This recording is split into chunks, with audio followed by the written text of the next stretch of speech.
ဗမာတွေကတော့ထမင်းအသက်9ရက်လို့ပြောတာဒါမသေးတာကိုပြောတာနော်လူတယ်ဆိုတာကိုယ့်အတွက်မဟုတ်ဘူးအလှူခံပုဂ္ဂိုလ်အတွက်စေရနာတဏ္ဍထားနိုင်ရမယ်ကိုယ့်အတွက်မစင်စားနဲ့အလှူခံပုဂ္ဂိုလ်အတွက်ပဲစင်စားအများသောအားဖြင့်လှူတယ်ဆိုတာဘယ်သူအတွက်တုံးဆိုကိုယ့်အတွက်ဖြစ်နေတတ်တယ်ကိုယ့်အတွက်ဖြစ်နေတတ်တယ်ဆိုတော့ကျောင်းဆောင်လှူတယ်ဆိုရင်လေဒီအများကိုပြောပြတာနော်ကျောင်းဆောင်လှူတယ်ဆိုရင်လေကျောင်းတကာအဖြစ်ခံယူခြင်းနဲ့အများမှာဂုဏ်ရှိခြင်းနဲ့ဆိုရအတွေးလေးတွေပုထုဇဉ်တွေမှာရှိတတ်တယ်ပေါ့တခုလှူတယ်ဆိုလို့ရှိရင်လေသူအလှူတကာအနေနဲ့အများမှာထင်ပေါ်ကြော်ကြားမှုလေးတွေကိုရချင်တာအဲ့ဒါလေးတွေကစဉ်းစားကြည့်မယ်ဆိုဒါရချင်လို့ဒါလုပ်တယ်ဆိုရင်အယောင်းဝယ်သဘောမဆန်ဘူးလားအယောင်းဝယ်သဘောဆန်းနေတယ်အဲ့ဒါမျိုးမဖြစ်ဖဲနဲ့ဒီမှာကျောင်းဆောင်လှူတယ်ဆိုရင်လေဒီကျောင်းပေါ်မှာသတင်းသုံးတဲ့ပုဂ္ဂိုလ်တွေ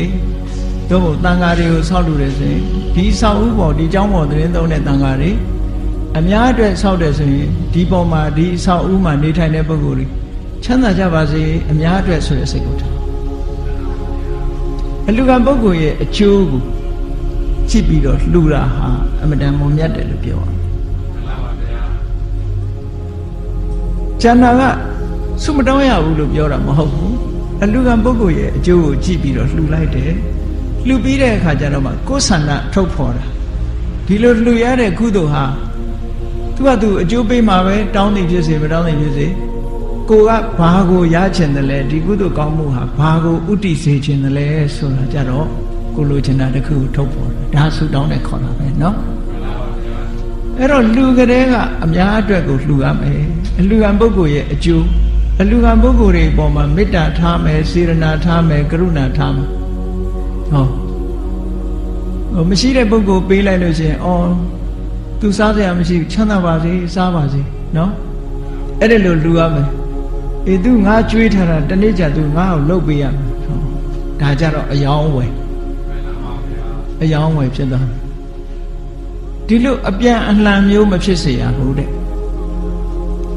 လူတဲ့ဆိုတာအပြန်အလှန်မျိုးမဖြစ်စေရပူဇော်တယ်ချီးမြှောက်တယ်ဆိုတာနှစ်ခုရှိတယ်ပူဇော်တယ်ဆိုတာကိုယ့်ရဲ့မြင့်မြတ်တဲ့ပုဂ္ဂိုလ်သီလသမာဓိရှိတဲ့ပုဂ္ဂိုလ်တွေကိုကြောင်းဆောက်ပြီးတော့ပူဇော်တယ်သို့မဟုတ်သင်္ကန်းနဲ့ပူဇော်တယ်သူ့ရဲ့သီလဂုဏ်သမာဓိဂုဏ်ပညာဂုဏ်တွေကိုပူဇော်တယ်ဒါပူဇော်တဲ့အနေနဲ့လှူတယ်ကိုယ့်အတွက်မဟုတ်ဘူးသူ့ကိုပူဇော်တယ်ဓမ္မရဲ့ဂုဏ်ကိုအာရုံပြုပြီးတော့ပူဇော်တယ်ဆဲဒုက္ခရောက်နေတဲ့ပုဂ္ဂိုလ်ကြတော့ချီးမြှောက်တယ်။ဘာနဲ့ချီးမြှောက်သူစားစရာမရှိဘူးစားစရာပေးလိုက်တယ်နေစရာမရှိဘူးနေစရာလေးပေးလိုက်ဝတ်စရာမရှိဘူးအဝတ်ကလေးပေးလိုက်တယ်ဒါချီးမြှောက်တာအဲ့ဒီချီးမြှောက်မှုတွေဟာလှူသူရဲ့အတွက်မဖြစ်စေရဘူးယူသူရဲ့အတွက်ပဲဖြစ်စေရမယ်အကျိုးပေးတဲ့အခါကျတော့ဘာကိုကြည့်ပြီးတော့အကျိုးပေးတယ်လဲသဘာဝအလှူတွေအစဉ်းစားစရာ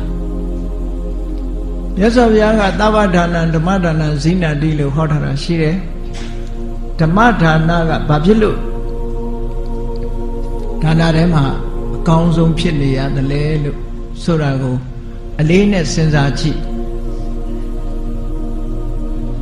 ပစ္စည်းတစ်ခုကိုလှူလိုက်လို့ရတဲ့ပုဂ္ဂိုလ်ကိုအဲ့ဒီပစ္စည်းကဘလောက်အကျိုးပြုတယ်လဲနော်လှူသူနဲ့ယူသူမှာကိုလှူလိုက်တဲ့ဟာကယူသူအတွက်ဘလောက်အကျိုးပြုတယ်လဲဆိုတာကအဓိကကြအဓိကအမှန်တမ်းကြတယ်အဲ့ဒါဓမ္မဒါနကဆိုပါစို့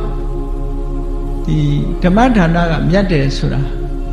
ဓမ္မကိုလှူလိုက်တဲ့ဖြင့်အဲ့ဒီဓမ္မကိုလက်ခံရရှိသွားတဲ့ပုဂ္ဂိုလ်ကဘလောက်အကျိုးများသွားသလဲဒီပေါ်မှာလူတည်ပြီးတော့ဆုံးဖြတ်တာ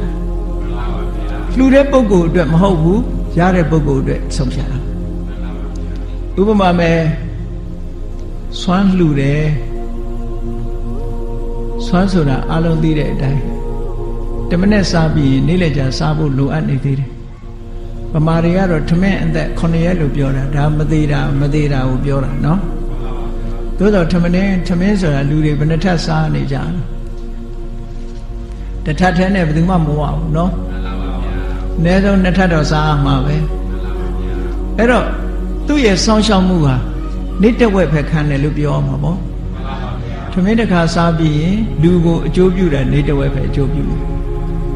အဲ့တော့သူ့အကျိုးပြုတဲ့အတိုင်းတာအမတန်နည်းတယ်နောက်တစ်ခါအဝတ်တစ်ခုအဝတ်ရဲ့အကျိုးပြုမှုကလည်းပဲလူတွေမှာ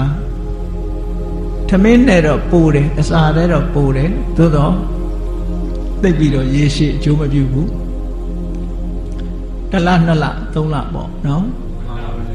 အခုလို့ကျောင်းဆောင်ဦးကြီးတွေလှူလိုက်တဲ့အခါကျတော့နှစ်ပေါင်းများစွာအကျိုးပြုတယ်ဒါကြောင့်မလို့ကျောင်းလူကိုမြတ်တယ်လို့ပြောတာဘာဖြစ်လို့တော့ဆိုတော့အလှခံပုဂ္ဂိုလ်တွေပေါ်မှာအကျိုးပြုတဲ့အတိုင်းအတာမြတ်လို့ကြီးထွားလို့မြတ်တယ်လို့ပြောဓမ္မဒါနတရားကိုလှူတာကြတော့အလှခံပုဂ္ဂိုလ်ဘလောက်အကျိုးပြုလဲကြည့်ရှင်အတ္တစီကရှင်သာရိပုတ္တရာမထေရကိုရှင်သာရိပုတ္တရာအဲ့ဒီတုန်းကတော့ဥပဋိတပရပိုက်ပေါ့ဘာသာတရားနဲ့ပတ်သက်ပြီးတော့မသိသေးဘူးတရားဓမ္မနဲ့ပတ်သက်ပြီးဝေးနေသေးတယ်ရှင်အတ္တစီကတရားအလှူပေးလိုက်တယ်ယေဓမာဟိတုပ္ပဘောတေတံဟိတုံတထာဂတောအကြောင်းကြောင့်ဖြစ်တဲ့တရားတွေအကျိုးတရားတွေရဲ့အကြောင်းတရားကိုမြတ်စွာဘုရားဟောပါတယ်လို့ဒီစကားလေးပြောလိုက်တာဟိုအလှခံလဲရတဲ့တရားနာလဲရတဲ့ဥပဋိတပရပိုက်ရှင်သာရိပုတ္တရာအလောင်းဘလို့အကျိုးရသွားတော့ဆိုသောတာပန်ဖြစ်သွားတယ်လေ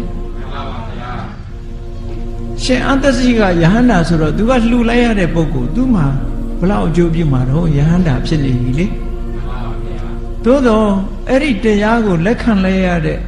ဥပဋိတပရပိုက်ရှင်သာရိပုတ္တရာကြတော့ကြည့်လေသောတာပန်ဖြစ်သွားတယ်ဆိုတာနဲ့တဲ့အကျိုးလားအဲ့တော့လှူတဲ့ပုဂ္ဂိုလ်အတွက်အကျိုးတဲ့ယူတဲ့ပုဂ္ဂိုလ်အတွက်အကျိုးများတာဟာပို့ပြီးတော့တန်ဖိုးရှိတယ်လို့ဒီလိုမှတ်ရဒါကြောင့်မို့သဗ္ဗဒါနဓမ္မဒါနစိနာတိလို့ဒီလိုရှုတော့ကလေးပြောတာနော်